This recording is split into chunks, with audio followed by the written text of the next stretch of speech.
How to fix Airprint not working on iPhone after iOS 18 update. Let's get started. The very first thing you want to do is restart your device.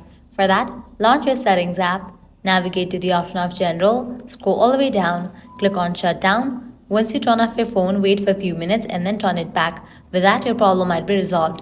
If this solution doesn't work for you, what you have to do is click on the option Transfer or Reset iPhone.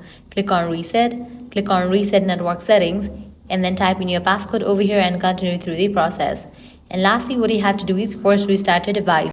Quickly press and release the volume up button, quickly press and release the volume down button, press and hold the side button until the Apple logo appears. Once you force restart your device, the Airprint will be working.